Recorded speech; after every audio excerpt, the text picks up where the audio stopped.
What you observe observes you. Muy buenos días, queridos amigos, bienvenidos al canal Tiempo y Atención, entrando en libertad y saliendo en libertad, la mente cuántica, el podcast de Vincent Crown. Volvemos hoy al audiolibro, al capítulo 9 de Tu mente crea tu mundo, un manual maestro de energía, emoción y conciencia cuántica. El título de hoy tiene que ver con la identidad que se disuelve y que se disuelve para que aparezca eso que es nuestro, tan profundo y que tan pocas veces permitimos florecer en nuestra vida. Es cierto que lo estamos buscando, lo buscamos, esa esencia, ese conocimiento, ese saber. El audio de hace unos días sobre la alquimia, el fuego, tiene mucho que ver con esto. Estudiado desde otro ámbito y desde otro tiempo, un tiempo eterno en realidad, esa alquimia que venía de la Edad Media y que no acaba nunca. Encontramos en el momento que dejamos de buscar. Hay una obra, un documental que me gustó mucho, italiano, sobre la búsqueda de un cuadro, creo que era en la Galería de los Uffizi, no me acuerdo exactamente, en Florencia, la batalla de Algari. Supuestamente lo pintó, bueno, supuestamente no, se sabe que lo pintó Leonardo, y supuestamente, digo, es lo que es supuesto, estaba ahí, detrás de unas paredes, y había ese autor fantástico, este investigador italiano, un escrito en una de las paredes de esa pintura, no de la batalla de Algari, sino una pintura que está ahora mismo en ese Galería de Uffizi, que decía "Chi cerca trova", el que busca encuentra. Y efectivamente muchas veces buscamos al buscar y encontramos al encontrar lo que queremos. Pero es cuando uno deja de buscar donde de verdad aparecen las cosas. Es como le decían a Carl Jung, que ya lo he contado muchas veces, ese jefe de una tribu de América con el que se carteaba. Y al encontrarse una vez dijo: "¿Qué os pasa a los europeos?".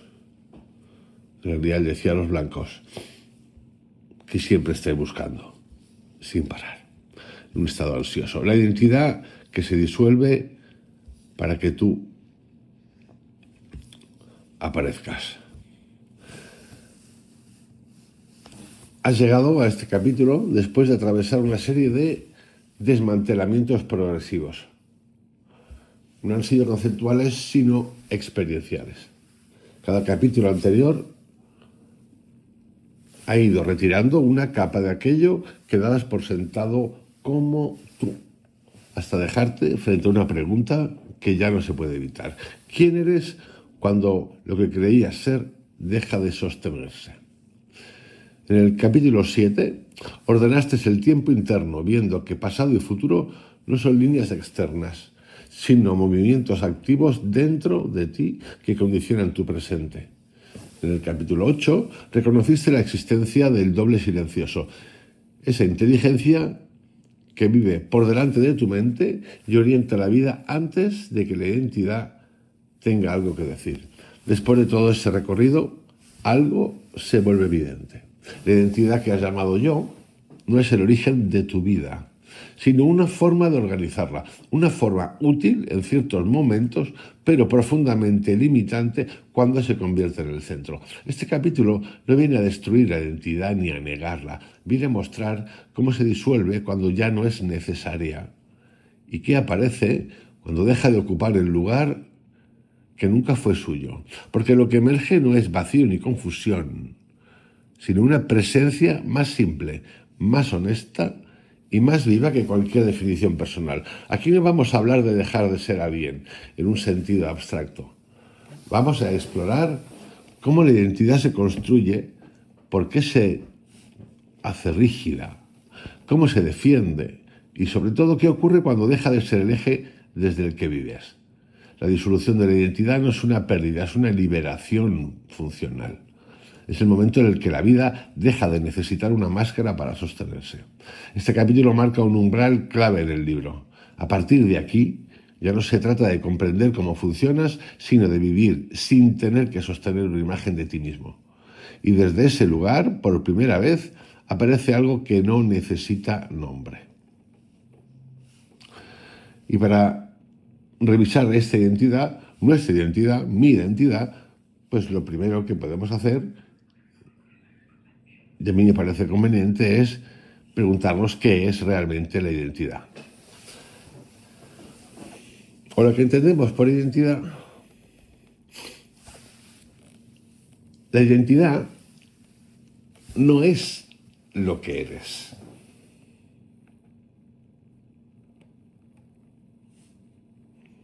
En realidad la identidad es con lo que nos identificamos. Identidad no es lo que eres, aunque hayas vivido toda tu vida creyendo que sí. No es una ausencia, no es una esencia, ni un núcleo verdadero, ni una verdad íntima que haya que descubrir o proteger. La identidad es una estructura funcional, una organización interna que surge para dar coherencia a la experiencia cuando la vida se vuelve compleja, imprevisible o emocionalmente intensa. Su función no es revelarte, sino permitirte funcionar. El problema aparece cuando confundes esa función con tu ser. Desde muy temprano la identidad comienza a formarse como una respuesta, no como una elección consciente, sino como una adaptación silenciosa. El organismo necesita orientarse, protegerse, pertenecer, ser reconocido, evitar el dolor, asegurar continuidad. Y por ello construye una narrativa interna, un yo que dice, esto soy, así funciono, esto me toca, esto no, esto sí. Esa narrativa da estabilidad, pero no verdad. Da coherencia, pero no libertad. La identidad no nace para expresarte, sino para sostenerte. Y esto lo podéis enlazar con el audio del otro día, cómo se fabrican, la palabra está elegida con intención, las emociones.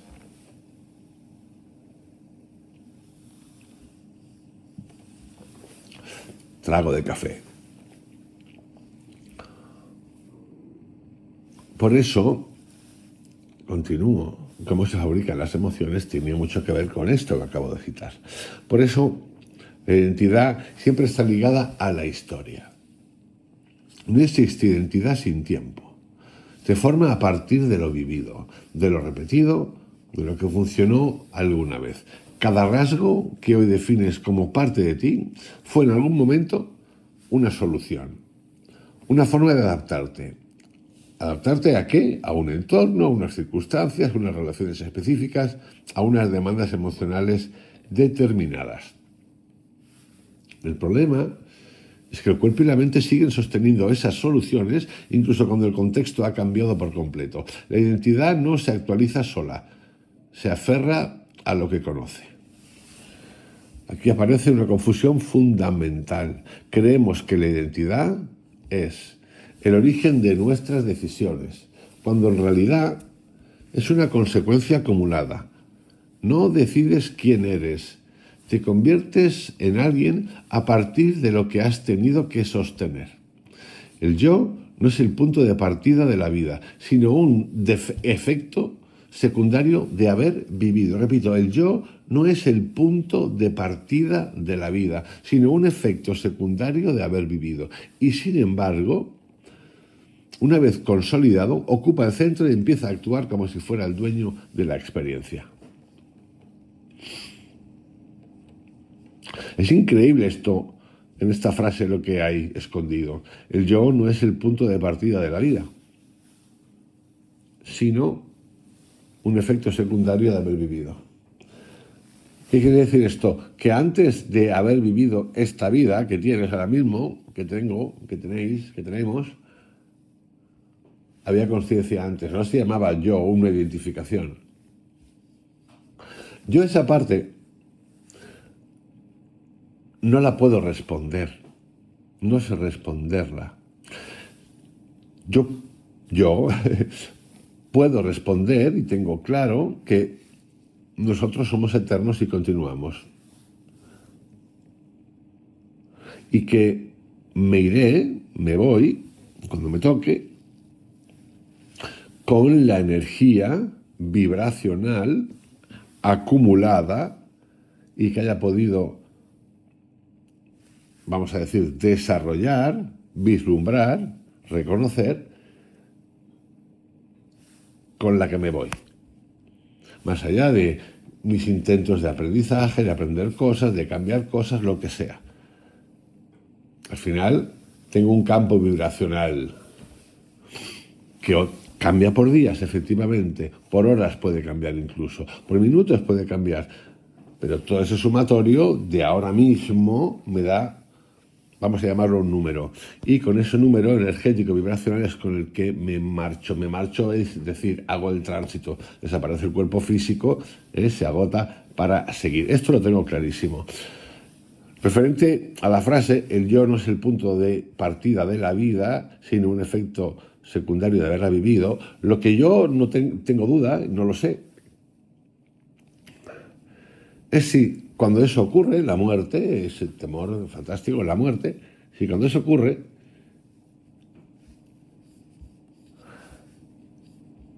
aparece de forma autónoma, inmediata, o cuando sea, el tiempo aquí no es importante,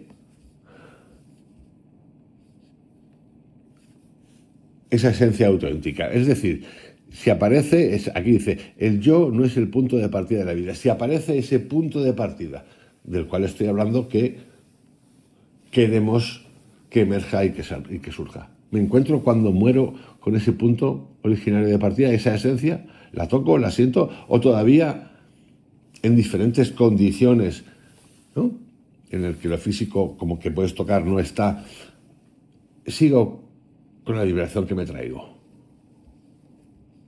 Sigo arrastrando lo que considero yo producto de lo que he vivido desde que nací, del recuerdo, de mi educación, hasta hoy en día.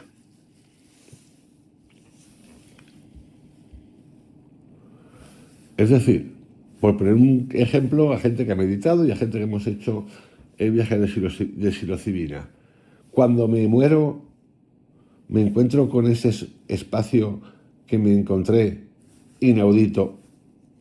No puedo describirlo, lo más hermoso que me he encontrado en mi vida en los 3 viajes de psilocibina.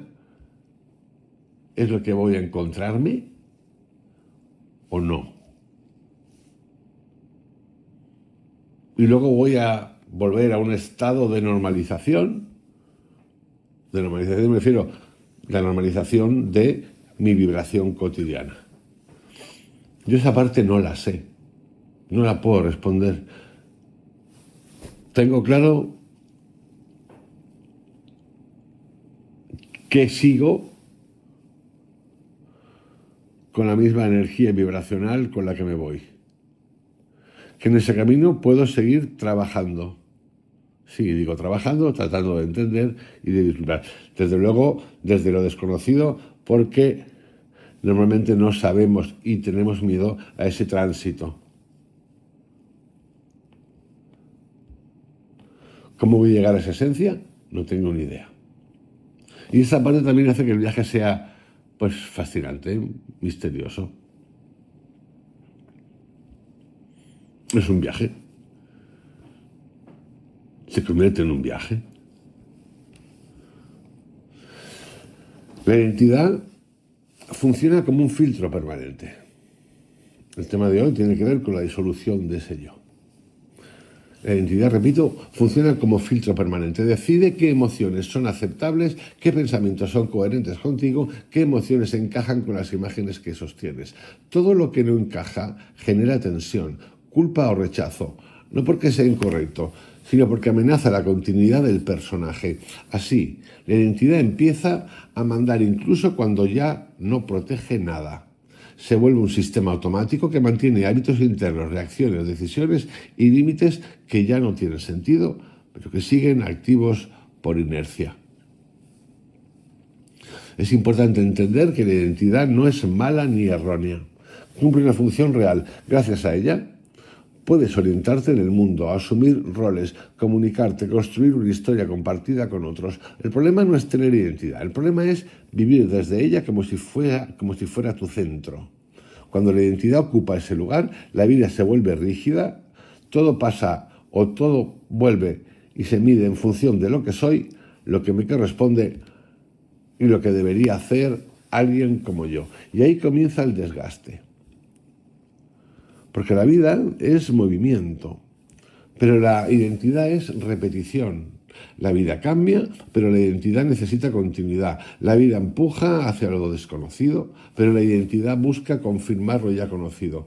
Esta fricción constante genera una tensión profunda que muchas personas sienten como cansancio existencial, confusión interna, o una sensación de estar viviendo una vida que ya no les representa del todo. Es como ir arrastrándote. No es que no sepan quiénes son, es que siguen siendo alguien que ya no necesitan ser. Aquí aparece una verdad que muchas veces es incómoda, y es que gran parte de nuestro sufrimiento no viene de lo que te ocurre o de lo que nos ocurre, sino de lo que intentas sostener para seguir siendo quien crees que eres. La identidad exige coherencia consigo misma, incluso cuando esa coherencia va en contra de tu vitalidad, de tu claridad o de tu movimiento natural. Se convierte en una cárcel elegante, invisible, defendida incluso por quien la sufre. En este capítulo 9 no propongo eliminar la identidad. No tiene sentido ni luchar contra ella, ni desmontarla por la fuerza. Este capítulo propone algo mucho más preciso: verla con claridad suficiente como para que deje de ocupar el centro, porque cuando la identidad deja de ser el eje, no aparece el vacío como la mente teme. Aparece algo más simple, más directo y más vivo, una presencia que no necesita sostener una imagen para existir. Antes de que la identidad se disuelva, necesita ser comprendida, no como concepto, sino como mecanismo. Necesita ser vista en su origen, en su función y en su límite. Eso es lo que seguiremos haciendo en las próximas partes.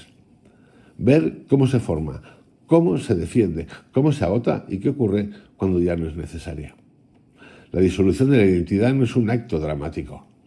Es un proceso natural que ocurre cuando la vida ya no necesita un personaje para sostenerse. Y cuando eso sucede, no desapareces tú, desaparece el esfuerzo de tener que ser alguien, de tener que demostrar.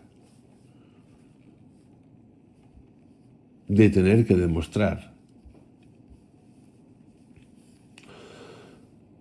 ¿Cómo se forma la identidad sin que lo notes? Pues es muy parecido a cómo se fabrican las emociones. Es un paseo por expectativas.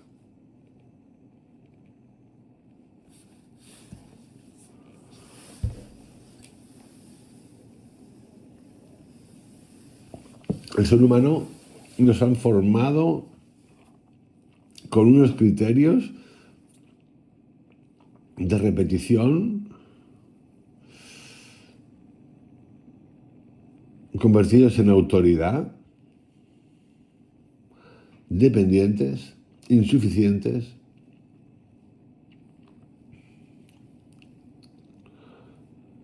de una ceguera altísima. El otro día lo comentaba y lo pienso así.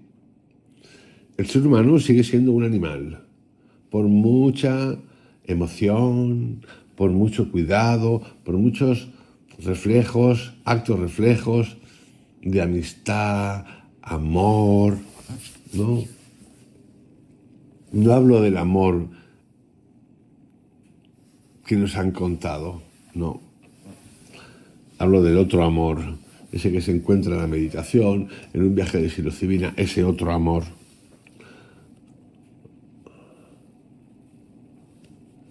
Y nosotros fabricamos lo que nos da la gana.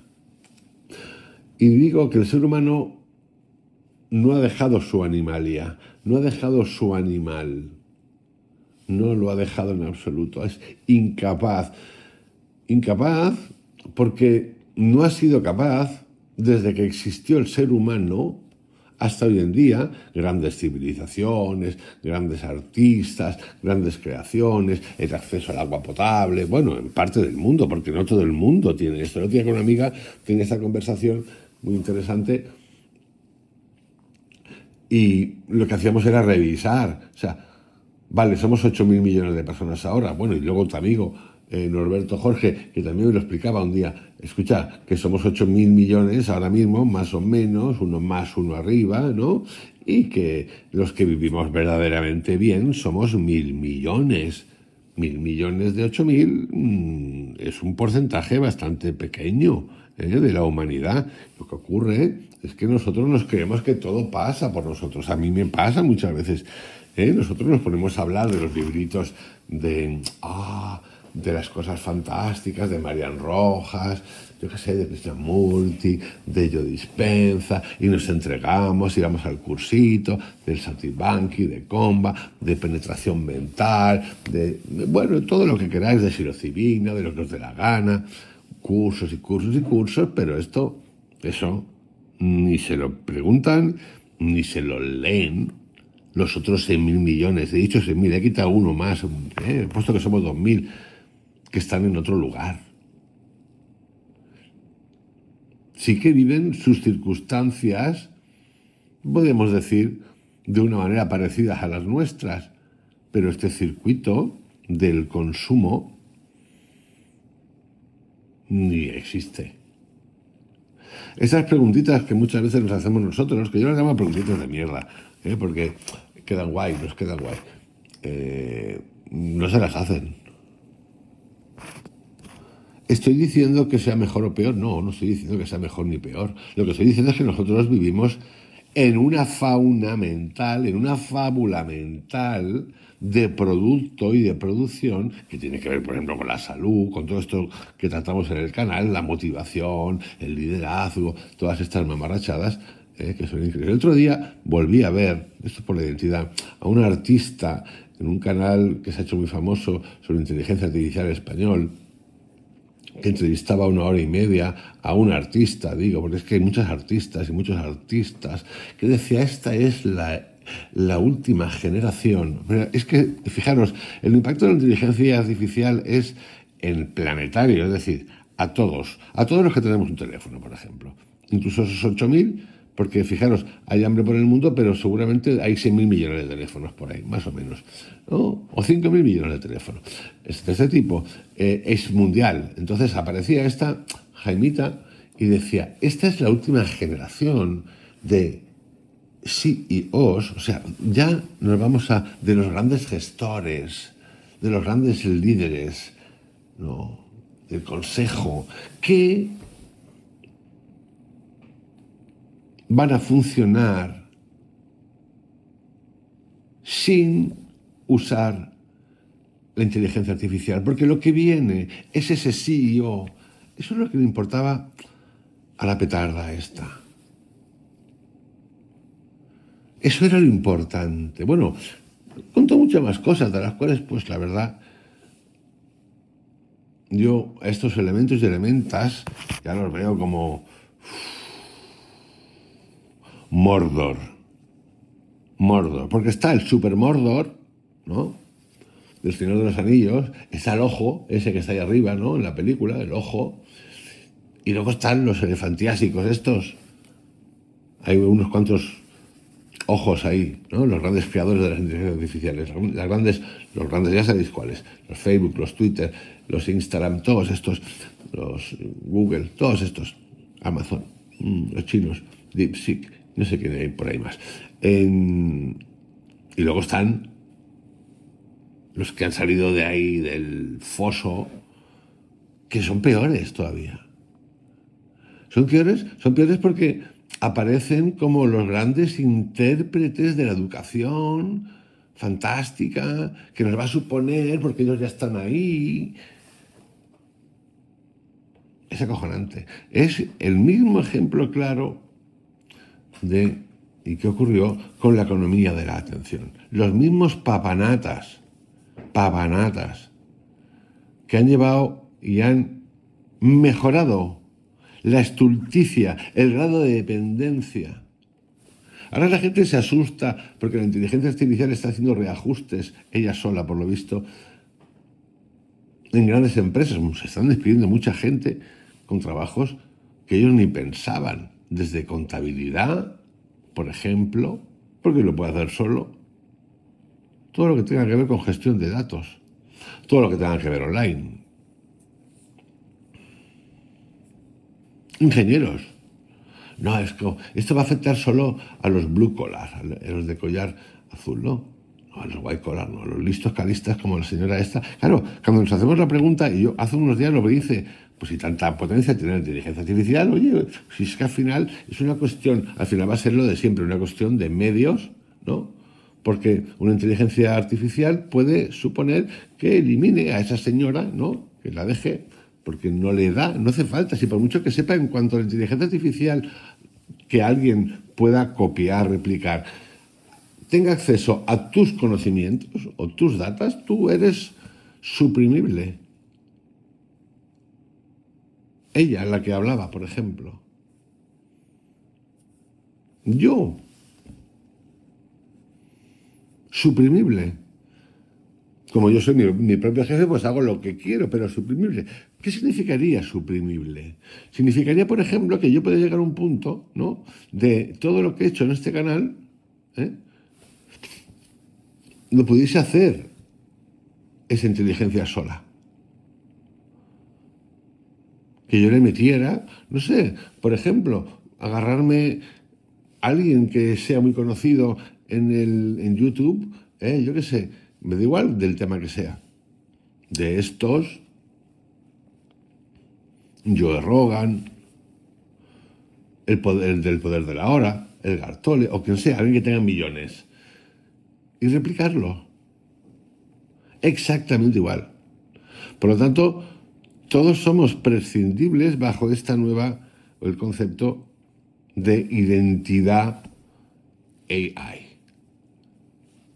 Y de nuevo, se vuelven a repetir los mismos patrones de imbecilidad de estos mamarrachitos, evangelistas de la inteligencia artificial, igual que hicieron con la economía de la atención, en el cual ya ellos, los listos, los hiperdesarrollados, porque ni siquiera son los grandes no tienen necesidad de eso, los grandes generales, sino todos estos cuadritos, ¿no?, de ejecutivos, ejecutoides, igual que espiritualoides, estos son ejecutoides, que empiezan a señalar el mundo. Tú estás utilizando mal la IA, porque sí se utiliza mal, claro que sí, pues igual que Internet.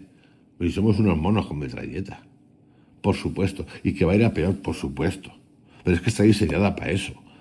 Porque si la IA, como se diseñó, si la economía de la atención no tuviera a su disposición el número de mononeuronales que somos diarios, incluida esa señora, el ejecutivo, los hijos de él, todos nosotros, yo, con los que ya contaba, si no estuviéramos todos estos mononeuronales, que nos falta un hervor, mal usando, como dicen ellos, la inteligencia artificial, el mundo sería distinto, pero muy distinto. Es decir, uno de los fines que tenía Internet, la economía de la atención y la IA, es fomentar el número de mononeuronales mundiales para poder ser dominados sin que nos demos cuenta de esa acción de dominio. Así es, porque si hubiera estado creado desde ese fomento de el conocimiento, la accesibilidad inmediata a cualquiera, la posibilidad de que lo uses bien y rápido, el mundo sería distinto. Pero el mundo sigue siendo desigual y ahora va a serlo más, porque los que se pensaban que estaban ahí en la cúspide de los trabajos también van a verse sometidos a esas necesidades que se han visto sometidos los demás, los que no han sido capacitados porque o su cabecita no le has dado o su economía no le ha dado, o porque no les ha dado la gana aprender nada también. No, ahora todos.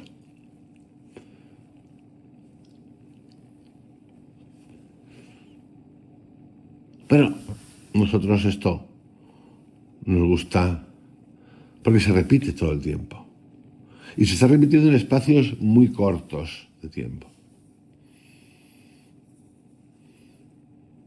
Antes, hasta hace unos años, antes de la IA, ya era el rollo de emprendedor, el garaje, el emprendedor. Ahora es solo. Literalmente, solo.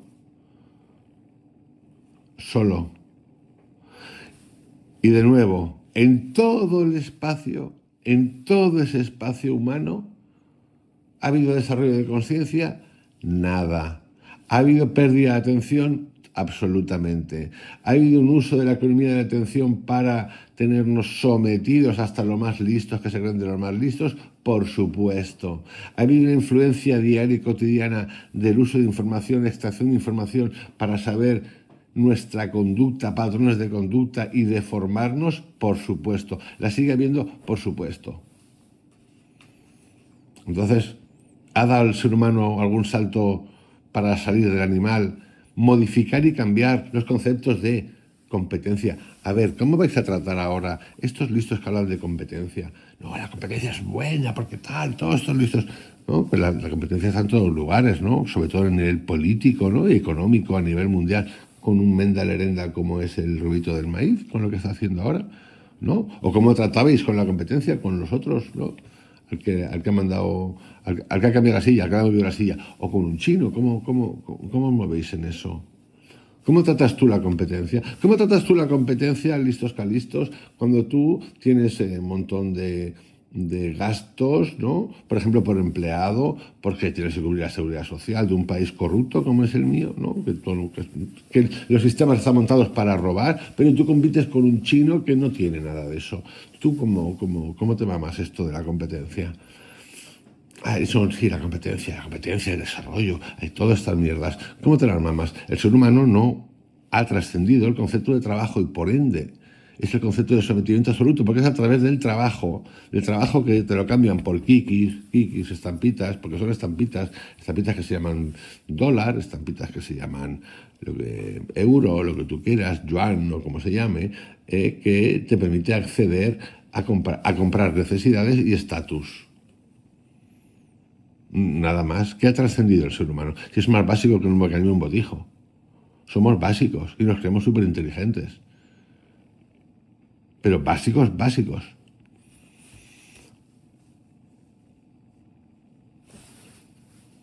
A la felicidad se llega restando. Decía y dice, porque para mí estás igual de vivo, Antonio de Melo. La identidad no se forma en un momento concreto ni a partir de una decisión consciente. No hay un día en el que te conviertes en alguien. Se va tejiendo de manera gradual, silenciosa, casi imperceptible, a partir de miles de microajustes que el organismo realiza para poder habilitar el mundo sin desbordarse. Por eso resulta tan difícil verla. Nunca se presenta como algo, construido, sino como algo obvio, natural, incuestionable. Creces creyendo que siempre fuiste así, cuando en realidad te fuiste organizando así. El primer material de la identidad no es el pensamiento, sino la sensación. Antes de que exista un yo narrativo, existe un cuerpo que siente placer, miedo, tensión, alivio, amenaza o seguridad. El organismo aprende muy pronto qué estados son tolerables y cuáles no. Aprende dónde hay acogida y dónde hay rechazo. Aprende qué expresiones generan contacto y cuáles generan pérdida. A partir de ahí comienza a ajustar su forma de estar. No lo hace por reflexión, sino por supervivencia emocional. La identidad nace en su raíz como un sistema de regulación. Cada vez que una respuesta interna reduce el malestar o aumenta la seguridad, queda registrada, no como recuerdo explícito, sino como patrón corporal. Si callar evita el conflicto, el cuerpo aprende a callar. Si agradar genera vínculo, el cuerpo aprende a agradar. Si endurecerse protege del dolor, el cuerpo aprende a tensarse. Estas respuestas no son elecciones morales ni errores personales. Son aprendizajes adaptativos. Funcionan y precisamente porque funcionan se repiten. Con el tiempo Estas respuestas repetidas empiezan a organizarse en torno a una narrativa. Aparece el yo soy así. No como afirmación filosófica, sino como conclusión implícita. Yo soy el fuerte, yo soy el responsable, yo soy el que no molesta, yo soy el tocahuevos, yo soy el que siempre puede, yo soy lo que tú quieras. Yo soy el que necesita lo que tú quieras todos los días.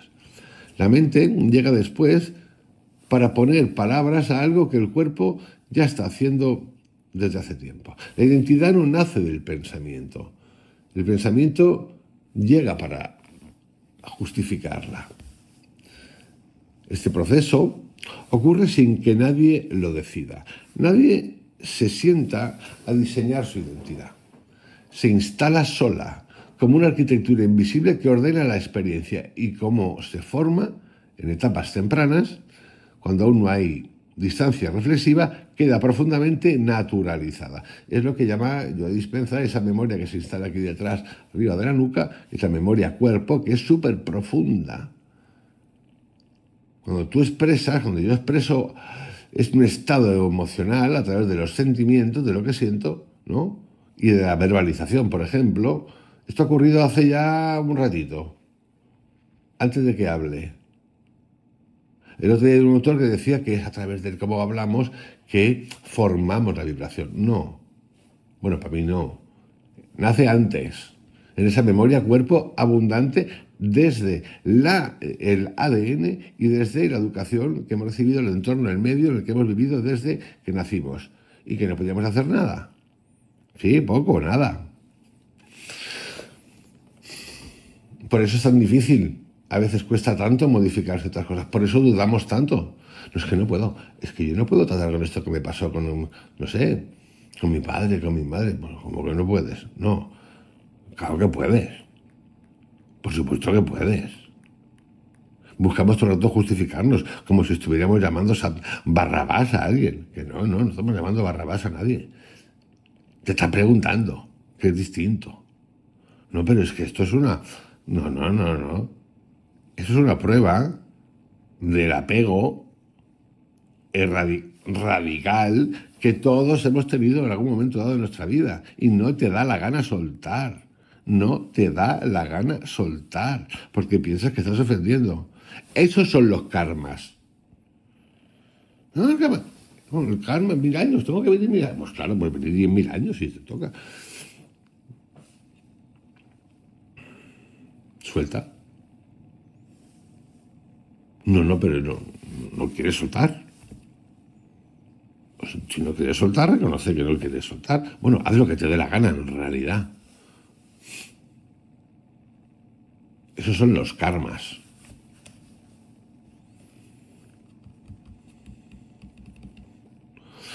No se vive como una construcción, sino como una verdad íntima. De ahí que cuestionarla genere tanta resistencia. No parece que estés cuestionando un mecanismo, sino que parece que te estás cuestionando a ti. Hoy, ¿cómo me voy a cuestionar, no?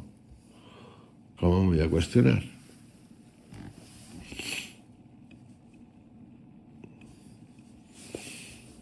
¿Qué haces con tu día? Y hoy va a entrar todo en cuestionamiento, porque con esto de la economía de la atención, con la IA, hoy en día cualquiera, y bueno, yo os invitaría, si sois empleados, si no sabéis, os han contado, bueno, pero es que lo va a utilizar todo el mundo, lo va a utilizar tu jefe, tu jefa, las grandes corporaciones, los gobiernos, todo el mundo, ¿no? Si antes había una miniguerra para el saber, el conocer y el contratar, pues ahora ni os cuento, ahora el melón se ha multiplicado. Todo tiene su lectura.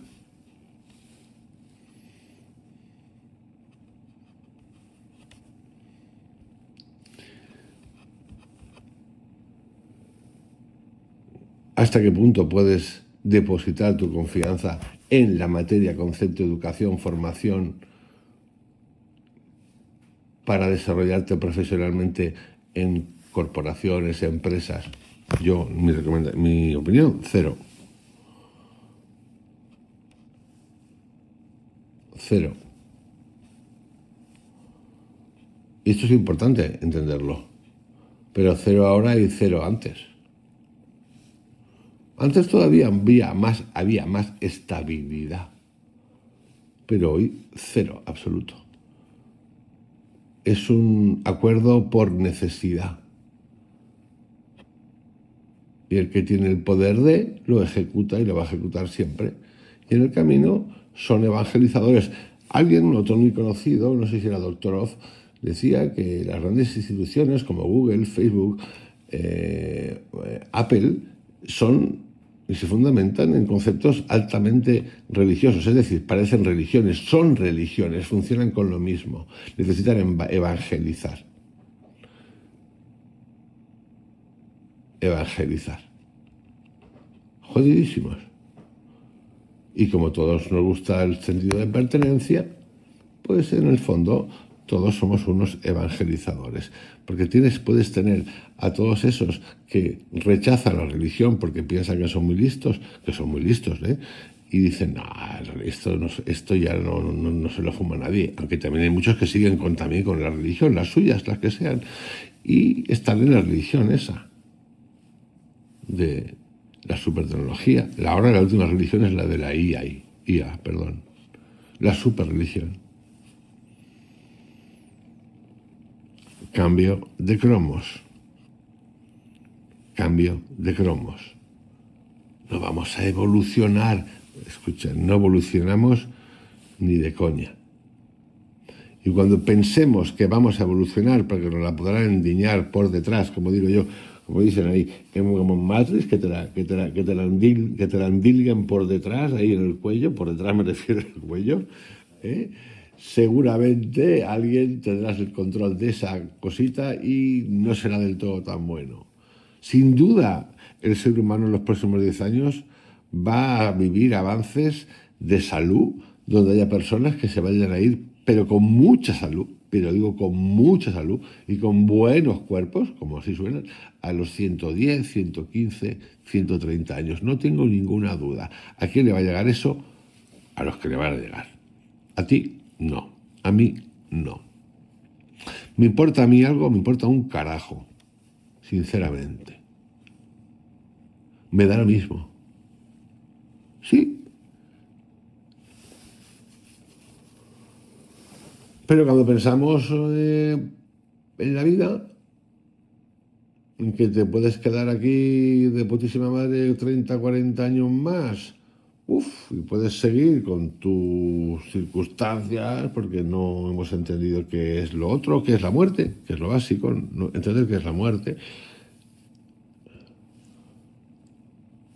qué hay en la vida, porque biológicamente entendemos cómo se genera un feto, ¿no?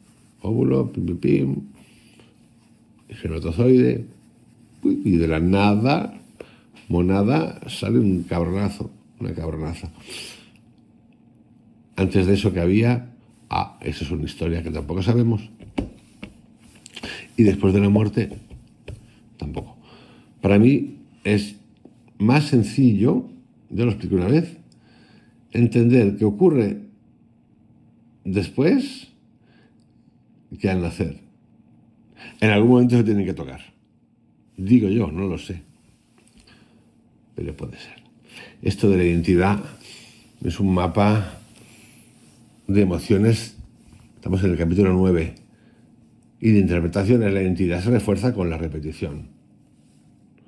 Cada vez que actúas desde un patrón conocido y el entorno responde de forma previsible, la estructura se consolida. El mundo empieza a tratarte como el personaje que representas y tú empiezas a reconocerte en ese trato.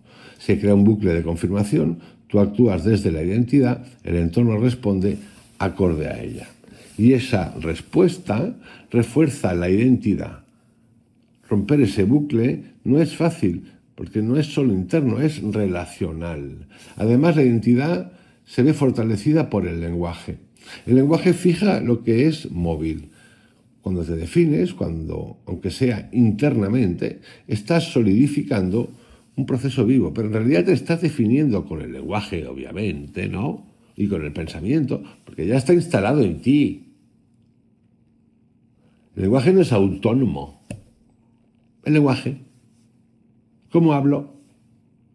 No, hay una ramificación brutal. Es como el árbol y las raíces. Mira a ver cómo hablas y ahí te corriges todo. Vaya. Garpantito, vaya. Hoy has descubierto el sentido del melocotón. Habla bien, Lorito Paco. Decir yo soy así parece una definición estable. A partir de ahí, cualquier experiencia que no encaje genera conflicto. No porque sea incorrecta, sino porque amenaza la continuidad del relato. Otro factor clave en la formación de la identidad es el dolor no integrado. Las experiencias que no pudieron ser sentidas, expresadas o acompañadas en su momento no desaparecen, se organizan. La identidad se convierte entonces en una coraza sofisticada que evita volver a sentir aquello que desbordó. En estos casos, el yo no solo organiza la vida, la defiende activamente. Y cuanto más intensa fue la herida original, lo vivido, para desdramatizar, más rígida suele ser la identidad que se construye alrededor. Y por cierto, de nuevo repito siempre, eso que dices y que esa revisión que he hecho, cuando más intensa fue la vida, la herida original, piensa que tu padre, tu madre, tu abuelo, tu bisabuelo, tu tatarabuelo, tu recontratatarabuelo, hasta los dinosaurios, vivió cosas como las tuyas, peores en otras circunstancias, algunas cosas seguramente mejores, pero yo me parece que casi todas más intensas. Y también vivió lo tuyo y no tuvo la oportunidad ni por un momento de expresarlas como las expresamos hoy, ni siquiera como acto de liberación. Punto. Y no pasa nada. Porque es todo el rato, y esta es la parte compleja, entre un preguntarnos, entre un estar y entre un trascender. Y para eso yo tendría que cuestionarme, tendría que preguntar lo vivido, pero lo mismo nuestros ancestros, igual. Y en ese camino, que es un poquito complejito, pasaremos por señalar, pasaremos por no entender, pasaremos por te meto, ¿cómo me gustaría meterte? No, esto pasa, no asustaros. Trasciendo, veo espacio de entendimiento. En algunos momentos si surge espacio de amor, no el amor este de mierdita que nos contamos, ¿no? Trascender. Y sí, la identidad es peculiar.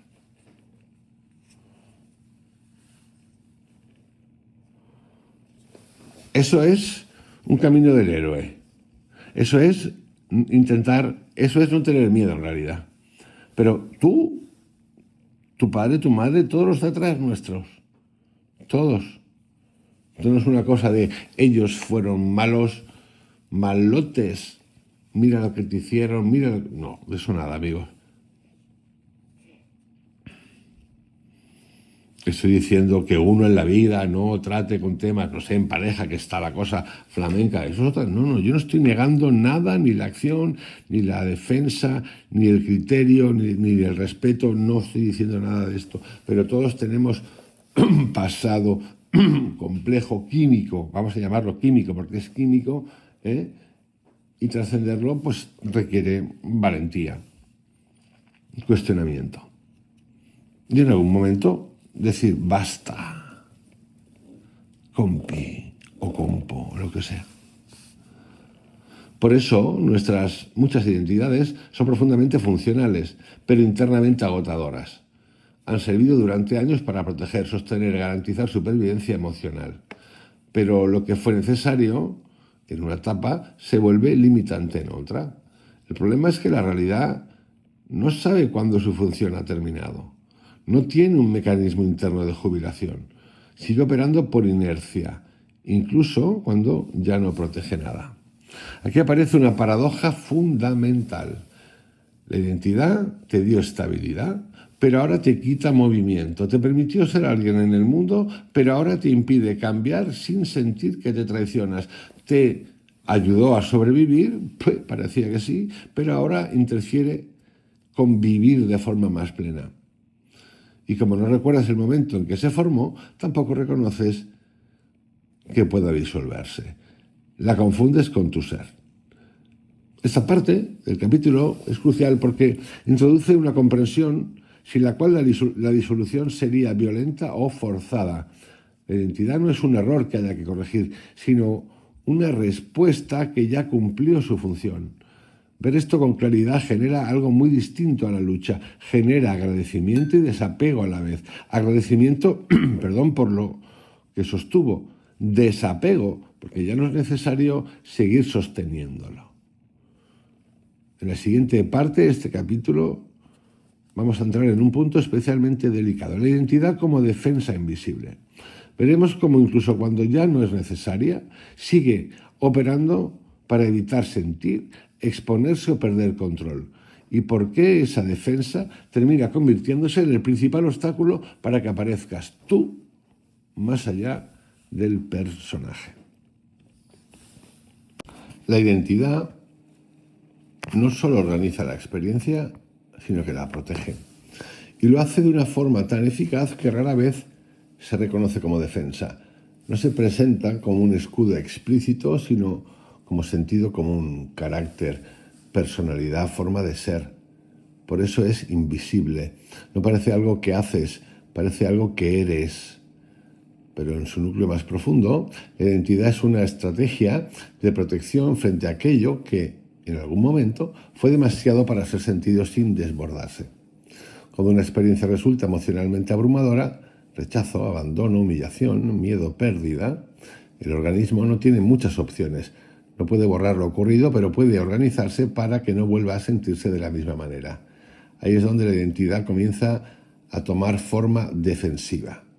No como una reacción puntual, sino como una estructura permanente que regula qué se siente, qué se muestra y qué se evita.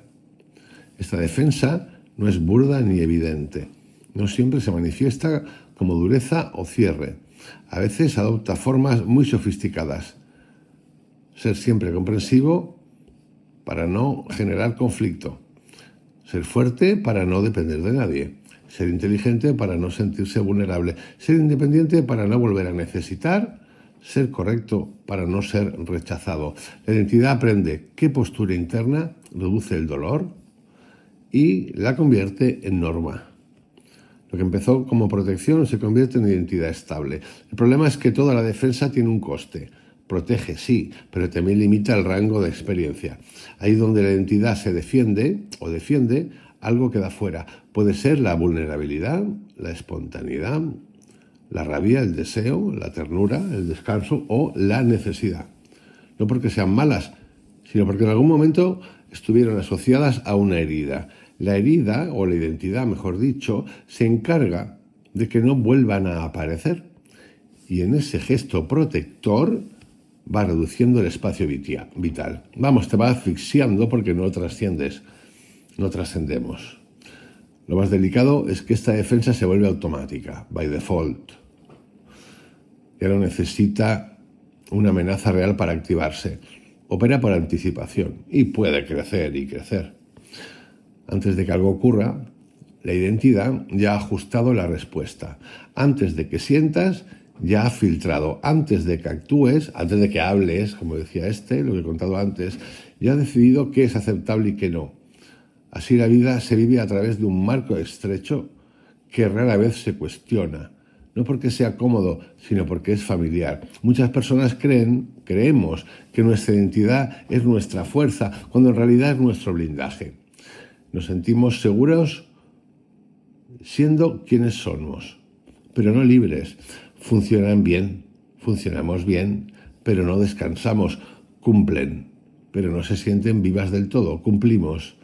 Y cuando algo en la vida nos pide movernos fuera de ese marco, un cambio, una pérdida, una oportunidad, una relación diferente, aparece una resistencia profunda que no se explica solo con argumentos racionales. Esa resistencia no protege el presente, protege una herida del pasado. Aquí es donde la identidad se vuelve especialmente engañosa, porque se presenta como yo mismo, Defender la identidad parece defenderse de uno mismo, soltarla parece traicionarse. Por eso tantas personas preferimos, hay que meterse en el paquete, sostener una identidad agotadora antes que arriesgarse a no saber quiénes somos sin ella. La defensa se confunde con el ser, y mientras esa confusión persista, la identidad sigue mandando. Otro aspecto clave es que la identidad defensiva no solo protege el dolor, también protege del no saber. No saber quién eres sin tu personaje resulta profundamente inquietante para la mente. La identidad da orientación, límites, referencias. Aunque sean rígidas, ofrecen suelo. Disolver la identidad implica atravesar una etapa de indefinición que la mente integra como peligro. Por eso la defensa se activa incluso cuando no hay amenaza externa. Protege del vacío, de la incertidumbre, de la pérdida del control. Esta defensa invisible explica por qué muchos procesos de cambio se estancan. La persona comprende intelectualmente lo que ocurre, ve patrones, reconoce bloqueos, incluso desea cambiar. Pero algo no se mueve. No es falta de voluntad, es que la identidad sigue operando como guardiana.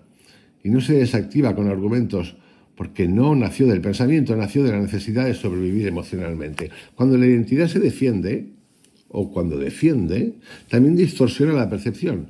Interpreta la realidad de forma que confirme su función protectora. Si la identidad es no necesitar a nadie, cualquier gesto de cercanía se percibe como invasión. Si la identidad es ser fuerte, cualquier cansancio se vive como fracaso.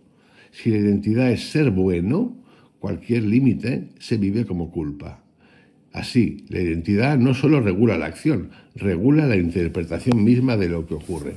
Este punto es esencial para lo que viene ahora, porque la disolución de la identidad no puede darse mientras ésta siga siendo necesaria como defensa. No se puede soltar lo que aún protege de algo no integrado. Por eso el proceso no es violento ni inmediato. La identidad se relaja cuando el organismo percibe que ya no necesita defenderse del mismo modo.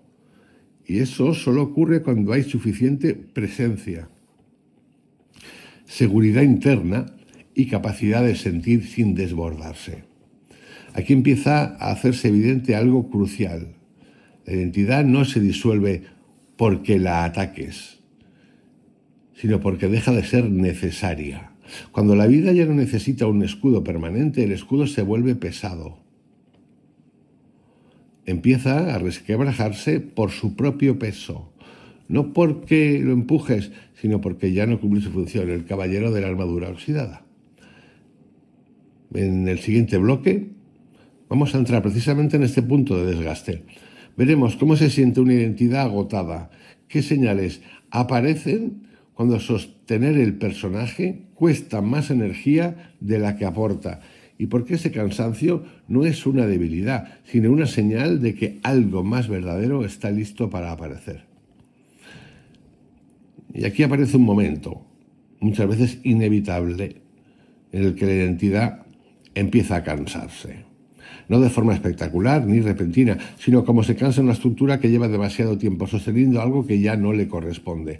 Al principio, el cansancio es difuso, una sensación de esfuerzo constante, de tener que estar a la altura, de mantener una coherencia interna que cada vez cuesta más. Nada parece claramente mal, pero todo pesa un poco más de lo normal.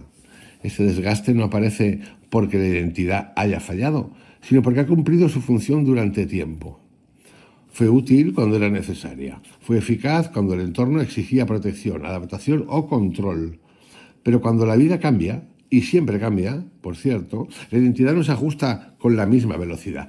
Sigue sosteniendo una forma que ya no encaja con el movimiento actual.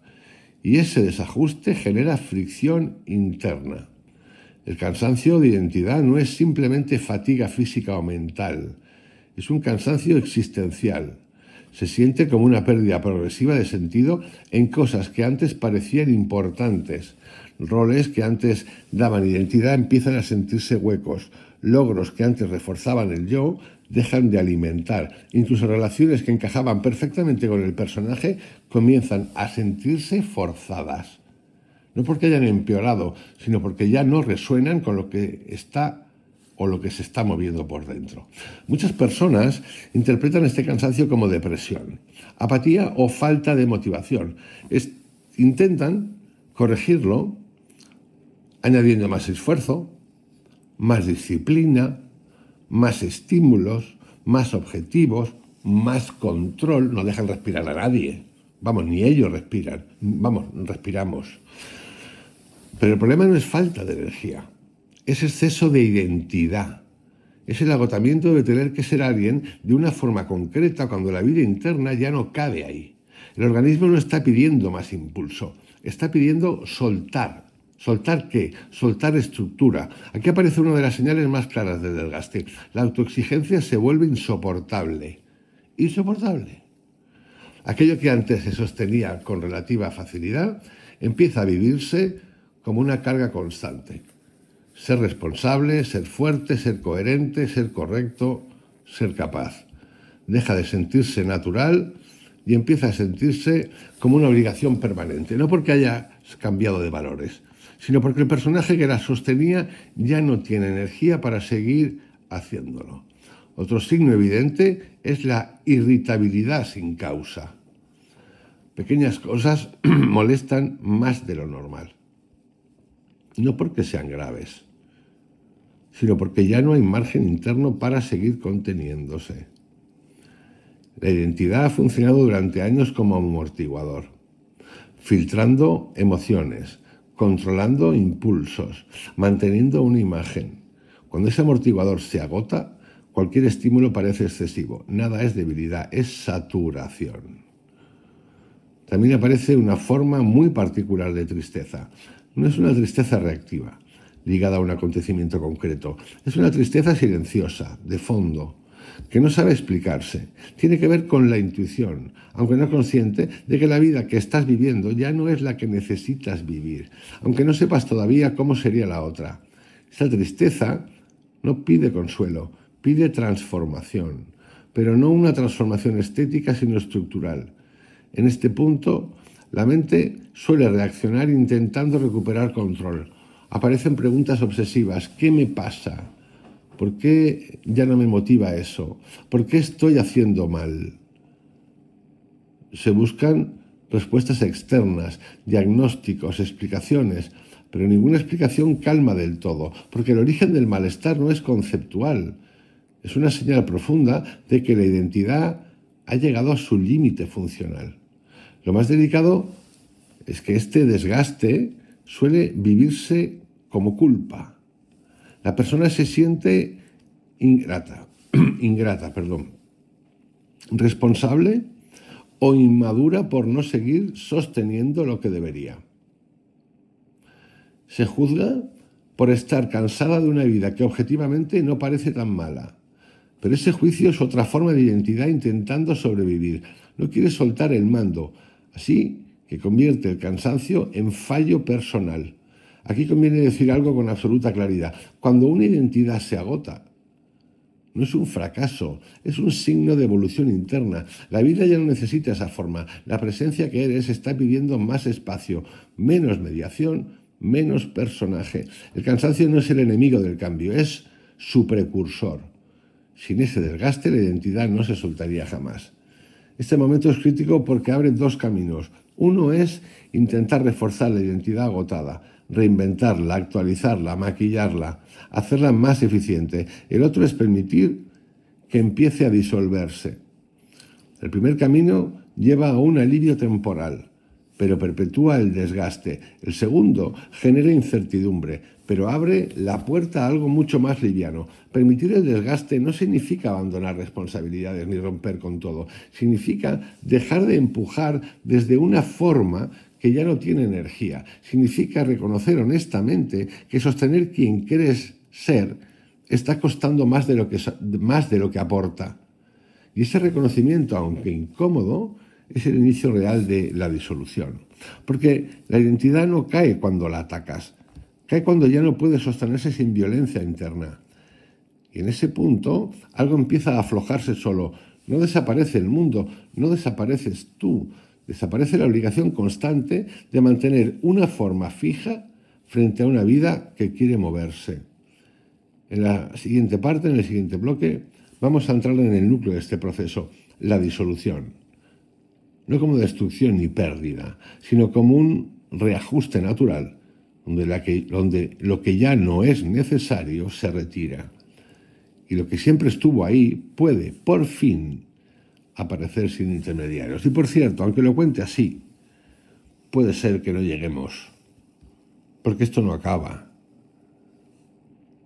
Pero sí que podemos sentir y sentiremos esos pasos donde se tornan reales, que puedes tocar las mejoras que has hecho. Y digo mejoras porque te vas a sentir mejor. Y luego vendrán otras cositas más.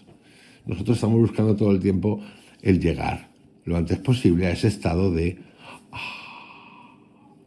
ya he llegado. ¿Ya has llegado a dónde? No nos gusta esto que acabo de decir. Para nada. ¿A dónde? ¿A dónde? El ser humano somos muy graciosos. Dicen que es la naturaleza del ser humano. Bueno, yo creo que es la naturaleza del animal con cierta lógica. Pollos sin cabeza, cada uno con nuestras teorías, en una historia del mundo que es literalmente violento, sí, lleno de culturas, lo que tú quieras, y formas culturales, y cuando llega la hora, en algún momento empezamos con la risa mundial, porque ya empezamos a ver que nos podemos ir, y ahí viene el paquetón, soltar, soltar, soltar, soltar, soltar. Qué complicado, y a veces qué rico cuando por momentos, espacios, lo sentimos y lo vivimos y lo vemos. Cuando la identidad empieza a aflojar, la mente suele interpretar ese movimiento como una amenaza, lo vive como una pérdida, un colapso, perdón, o una especie de vacío peligroso. Esto ocurre porque la mente solo sabe funcionar con formas definidas. Necesita referencias, nombres, continuidad narrativa. Cuando esas referencias se debilitan, la mente concluye que algo esencial se está rompiendo, pero esa conclusión es errónea. No se está destruyendo nada esencial, se está retirando una estructura que ya no cumple su función. La disolución de la identidad no es un acto violento ni un evento dramático. No sucede como una explosión ni como una ruptura abrupta. Sucede como sucede la maduración de algo vivo, por pérdida de rigidez. La identidad no cae porque la empujes, sino porque deja de sostenerse con la misma fuerza. Se vuelve más porosa, menos reactiva, menos urgente. Y en ese aflojamiento, lo que parecía sólido empieza a revelar su carácter funcional y transitorio. Es importante entender esto con claridad. No se disuelve tu capacidad de actuar, de pensar, de decidir o de relacionarte. Se disuelve la compulsión de hacerlo desde una imagen fija de ti mismo. La acción continúa, pero ya no necesita confirmarse a cada paso. El pensamiento sigue funcionando, pero deja de ser un juez permanente. La relación sigue existiendo, pero ya no está mediada por el miedo a perder un rol. La vida no se detiene, se simplifica. Uno de los grandes malentendidos es creer que la disolución implica dejar de ser alguien coherente. En realidad ocurre lo contrario. La coherencia se vuelve más profunda porque ya no depende de sostener una narrativa. Antes la coherencia era fidelidad a la identidad. Ahora pasa a ser fidelidad a la presencia. Y esa presencia no necesita defenderse, ni explicarse, ni justificarse. Actúa desde un lugar más inmediato, más honesto y menos fragmentado. En resumen, aparecer sin identidad, entender, comprender, no significa que desaparezcan tus rasgos, tu carácter o tu historia. Significa que si sigues teniendo una forma de expresarte, una sensibilidad particular, una manera de moverte en el mundo, y la diferencia es que ya no necesitas defenderlos, no necesitas demostrarte lees que eres de una manera concreta, ni justificarte cuando no encajas, ni corregirte constantemente para sostener una imagen. La vida empieza a fluir a través de ti sin pedir permiso al personaje. Uno de los cambios más profundos ocurre en la acción. Cuando no hay identidad que sostener, la acción se vuelve directa, no más pura, no más correcta, sino más simple. Haces lo que toca hacer porque toca, no porque refuerce quién eres, ni porque evite cuestionarlo. Dices que no cuando no hay sí. Y dices que sí cuando lo hay. Sin necesidad de construir un relato alrededor. ¿Cómo justifico esta decisión? La acción deja de ser afirmación del yo y se convierte en una respuesta del momento. Por ejemplo, esto, ahora que hemos salido de la Navidad, y es el momento, por cierto, según los abogados y las estadísticas, donde más divorcios hay en el año, más que en verano, golfales, que sois unos golfales y golfantas, porque es cuando en las cenas de empresa, esto que ocurre mucho en España, se ponen los tachos de repente, pi, pi, pi, y se salta todo por los aires. Bueno, pues igual que eso, igual que es la época del año, que amor, reyes, Navidad, nacimiento de Cristo, nacimiento de los tachos, de los cuernos, mutuos, lo que sea, y de repente salta en los momentos de más amor del año, el amor expande fronteras y se lleva por delante muchas cosas, el amor. Bueno, pues en esa época, por ejemplo, para analizar esto, no de la identidad, no más pura, no más correcta, ya lo quiero hacer más, pues ahí tenemos momentos en los que es común, en el lenguaje común conversacional de la calle, hablar de joder, ahora van a venir las familiares, van a venir los otros, el lío que se monta, no tengo ganas de ver a esto, el cuñado, ¿qué tal? Eso se habla todo el tiempo. Bueno, pues es un momento ideal para decidir si sí o si no. Que sí, que no quiero ir, que no voy a ir a la comida. No sé, pongo un ejemplo. No quiero ir, no voy a ir, no voy, mejor dicho. Y esto cambia. Y lo importante de esto es entenderlo, ya lo repetí porque para mí es importantísimo, esto es importantísimo, que si decido que ya no quiero otras cosas, la decido desde un lugar de paz. Ya no estoy pendiente del otro. No estoy pendiente del otro. No lo estoy. No estoy ahí ya, pues ya está. Cada uno su camino. Te puedes incluso relacionar o no relacionarte, da igual. Pero ya no estoy pendiente con el fíjate, siguen igual. O yo sigo igual. Lo que tú quieras. No. Chao. A otra cosa. Y vendrán otras cosas, seguro. Seguro. Seguro. Es un proceso largo. Es un proceso que requiere atención.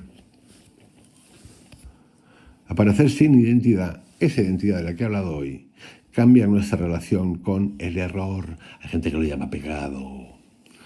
Cuando la identidad manda, equivocarse es una amenaza directa, pone en riesgo quién querés ser. Cuando la identidad se ha aflojado, el error pierde carga existencial. Puede doler, puede tener consecuencias, pero no define. Se aprende, se ajusta y se sigue. La vida deja de ser un examen continuo y se convierte en un proceso en movimiento. Dicho esto, cerramos este capítulo de hoy, cierro este capítulo de hoy. Es un capítulo de mucha práctica, donde en lo cotidiano. Este capítulo solo se entiende desde lo experiencial, viviéndolo, no teorizándolo, no para provocar una vivencia concreta, sino para permitir estar sin sostenerse, aunque sea por unos instantes, no como técnica, no como ejercicio, sino como una pausa donde la identidad no tiene que hacer absolutamente, amigos, nada. Este capítulo no te pide que dejes, no me pido, de ser alguien. Me muestra que no necesito sostenerme para existir y desde ese lugar la vida puede empezar a moverse con una ligereza que no nace de la evasión, sino de la verdad más simple. Soportarse, amigos, soportarse. Bueno, soportarse no, soportarse es una palabra complicada, que es lo que hemos hecho antes, tratar de soportarnos. Ser. Todo el tiempo. En la medida de lo posible. Nunca mejor dicho. Os envío un abrazo. Que tengáis un excelente día. Mañana más.